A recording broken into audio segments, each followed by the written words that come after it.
대리 파트인데, 자, 대리 제도에서 가장 큰 건 뭐가 있었냐면 복대리라는 제도하고 듣고만 계세요.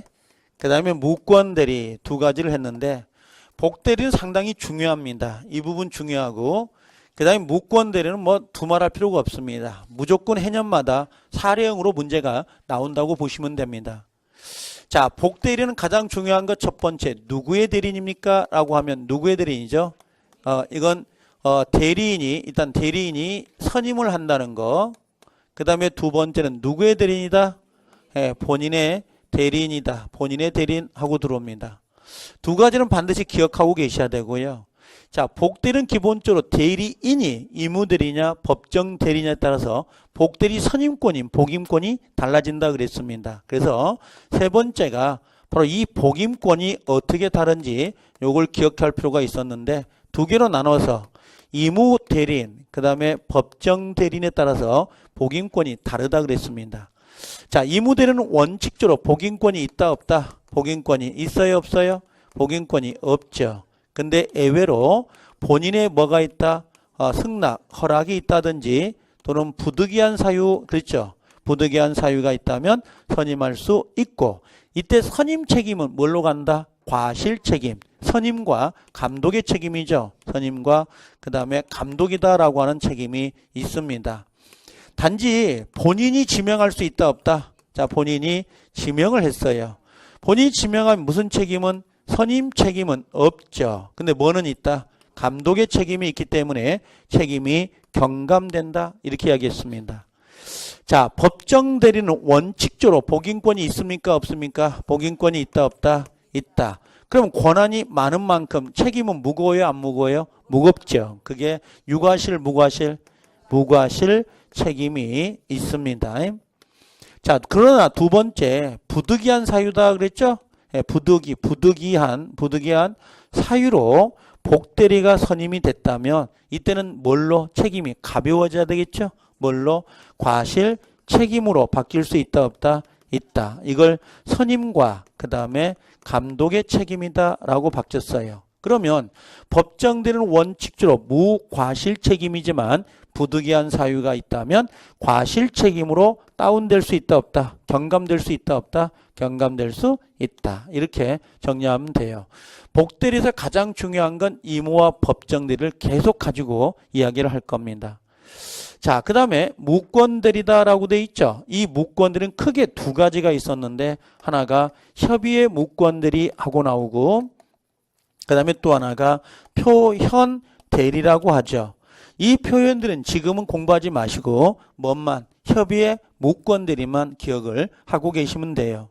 자, 협의의 무권대리는 우리가 뭐라고 했어요? 그림을 그렸을 때 어떻게 그렸었냐면 이런 식이었죠. 갑이라는 사람이 지금 을에게 대리권을 줬다 안 줬다? 대리권을 안 줬죠. 얘는 무권대리이죠. 근데 무권대리, 저는 갑의 대리인 을인데요 하고 이렇게 대리 행위를 해버린 겁니다. 그럼 이때 병은, 상대방은 본인에게 책임을 물을 수 있어요 없어요? 물을 수 없죠. 무권대리는 본인이 책임을 진다 안 진다? 안 진다. 그러나 본인에게 일정한 권한을 줬죠. 본인이 가지고 있는 권리가 두 가지가 있었죠. 첫 번째는 뭐였어요? 첫 번째는 추인권이 있죠. 그 다음 두 번째는요, 추인 거절권이다 라고 하는 게 있었죠. 추인 거절권 하고 들어오죠. 자, 상대방이 가지고 있는 권리 두 가지가 있죠. 하나가 뭐였죠? 최고권이 있었죠. 그 다음에 두 번째는 뭐가 있습니까? 철회권이 있다라고 하는 거예요. 그럼 추인권, 철회권 같이 들어오는 거죠. 자, 그때 상대방은 무권 대리인에게 책임을 물을 수 있다 없다? 있다. 그때 책임을 물으려면 다섯 가지 조건이 있는데 두 가지만 일단 기억하라고요. 첫 번째, 제한 능력자다, 제한 능력자가 아니어야 된다. 제한 능력자가 아니어야 되고, 두 번째는 누구의 선택이죠? 상대방이죠. 상대방이 누구요? 병의 선택에 따라 뭐 할 수 있다? 계약을 이행하거나 또 뭘 청구할 수 있어요? 손해배상을 청구할 수 있도록 되어 있습니다.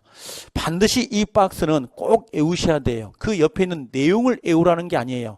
내용은 나중에 가면서 외우시고 지금은 골격, 기초만 가지고 계시라고.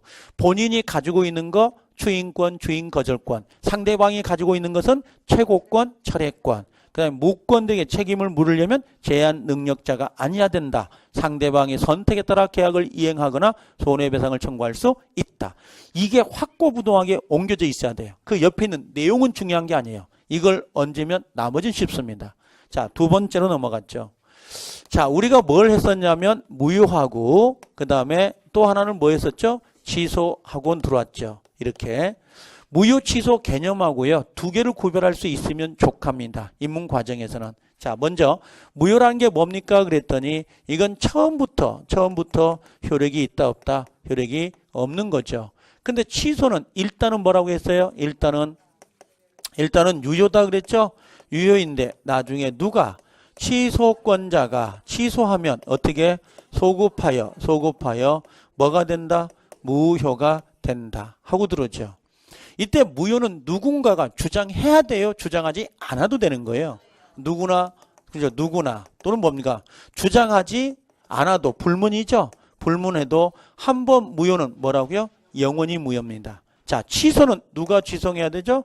취소권자가 주장해라 안 해라? 주장을 해야 됩니다. 누구나 주장할 수 있는 게 아니죠. 별도로 취소권자가 정해져 있습니다.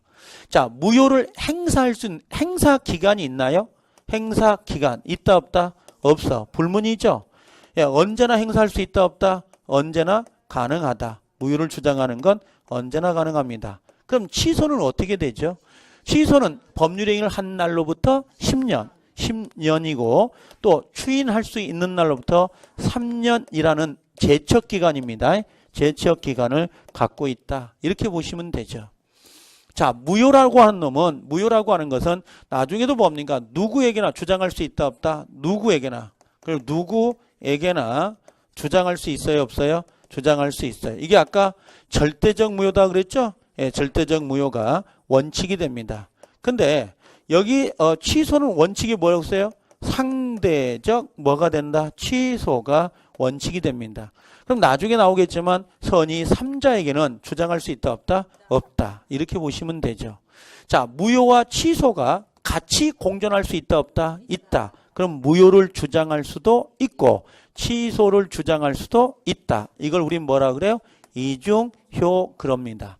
여기에 첨가해서 하나만 더 기억하시면 좋은 게 무효 사유 있죠? 그 다음에 취소 사유를 더 기억하고 계시면 전 대만족입니다. 자, 그냥 무효 사유 가보면 무효 사유는 일단 의사 무능력자의 법률행위는 무효죠. 자, 또 아는 거 원시적 불능은 무효, 강행법규 위반되면 무효, 그 다음 103조인 반사회 질서에 위반되면 무효, 104조인 불공정 법률행위에 해당되면 무효, 비진의 의사표시는 무효, 그 다음에 통정허위 표시는 무효. 그 무효 사유 그 정도 다 외우지 않더라도 띄엄띄엄이더라도 4개든 5개든 6개든 하나씩 기억하면 돼요. 자, 취소 사유는 어떻게 됐죠? 취소 사유는 제한 능력자, 그 다음에 착오, 그 다음에 사기, 그 다음에 강박. 그래서 이렇게 정리를 하시면 됩니다. 됐죠? 자, 무효 취소 나오는데 하나만 더 첨부해서 일부가 무효이면 아까 뭐라고 했어요? 원칙은 전부가 무효 그랬죠. 그래도 예외가 뭐가 있었다? 예외는 일부만 유효가 될 수 있다 없다? 유효가 될 수도 있다. 두 번째 하나는요. 무효행위를 추인할 수 있다 없다? 무효행위 추인. 자, 원칙은 돼 안 돼? 안 돼. 예외로 당사자가 무효임을 알고 추인할 때는 뭐가 된다? 새로운 법률 행위가 될 수 있다 없다? 있다. 단 그건 안 돼요. 무효 행위 중 추인이 인정되지 않는 거 뭐였죠? 강행법규 103조 104조는 추인 제도가 없다 그랬습니다. 자, 그 다음에 우리가 취소다라고 들어왔는데 취소권자가 정해져 있다 그랬죠? 자, 취소권자가 누구였었죠 아까? 전 다 외우지 말고 그냥 미성년자도 단독으로 취소할 수 있다 없다? 있다. 이무대리는 원칙적으로 취소권이 있나요 없나요? 없죠. 근데 뭐가 있으면? 수권 행위가 있으면 가능하다. 자, 취소의 상대방은 누군가요? 직접 상대방 전득자. 직접 상대방만 되지 전득자에겐 된다 안 된다? 안 된다 그랬습니다. 취소의 방법은 어떻게 하죠? 방법 명시적, 묵시적, 불문입니다. 그렇죠? 불문이니까 명시적으로도 할 수 있고 묵시적으로 할 수 있고 서면, 구도 상관이 없습니다. 취소권의 행사 기간은 아까 몇 년? 10년, 3년 기억하고 계셔야 돼요. 근데 취소를 안 할 수 있는 방법도 있다. 그게 뭐였죠? 추인 그랬습니다. 추인 그랬죠. 자, 추인은 두 가지가 있었죠. 하나가 뭐예요? 이무추인, 또 하나가 법정추인. 이무추인은 당사자 의사표시에 의해서 취소하지 않겠다라고 표시하는 거고, 법정추인은 행위, 액션을 취해가지고 취소하지 않겠다라는 게 바로 법정추인이에요. 자, 그래서 거기까지 정리하고 계시면 됩니다. 자, 그 다음에 조건과 기한이라고 하는 부분이 있는데, 자, 조건과 기한은 말 그대로 부관입니다. 자, 원래 부관이라고 하는 것은 효력과 관계되어 있는데 두 가지가 있더라. 일단 조건하고 기한. 자, 조건은 뭔가 그 효력을 어디에? 불확실한 거죠. 불확실한 사실에 의존하는 거고, 기한은 뭡니까? 그 효력을 뭔가 확실한 사실에 의존하는 겁니다. 조건은 두 가지가 있습니다. 하나가 뭡니까? 정지 조건이라는 게 있고, 또 하나가 해제 조건이라는 것도 있고, 기한은 시기가 있고 종기가 있죠. 자, 정지 조건이다라고 할 땐 효력이 어떻게 돼요? 발생이 되는 거고, 그 다음에 해제 조건 효력이 소멸된다. 이렇게 보시면 되죠. 그 다음에 시기, 효력이 뭡니까? 발생이 되고 종기는 소멸되는 것을 말하죠. 실제 이 조건과 기한은 한 문제가 배정이 되는데 정확히 지문이 10개를 알면 돼요. 10개만 알면 한 문제를 맞히거든요. 한 문제의 지문이 5개죠. 근데 10개 정도 알면 조건과 기한은 맞춰요. 가장 어려운 게 151조거든요. 나중에 가면 뭐 기성조건, 정지조건하고 구별되는 것도 있어요. 연결이 될 건데 지금은 요 체계만 좀 기억을 해두십사 하고요.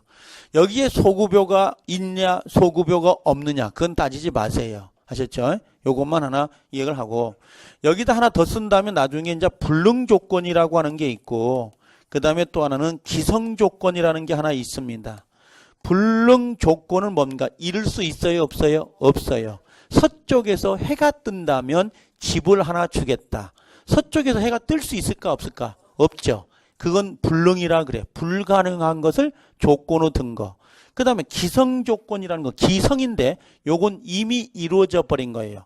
지금 대학생이 된 애한테 네가 대학에 들어간다면 이렇게 들어가는 거. 이미 이루어진 것을 조건으로 들은 것을 말합니다. 그래서 기성조건, 불능조건 해가지고 요놈과 요 정지조건, 해제조건이 짬뽕이 될 거예요. 나중에 가면. 그러니까 요건 생각하지 말고요. 지금은 정지조건이냐 해제조건이냐라고 하는 거 있죠. 그 정도만 정리하고 계시면 될 겁니다. 이해되시나요? 네, 그렇게 정리해 두시면 돼요. 여기까지 5분간 했던 거 정리합니다. 다음 시에 오면 이제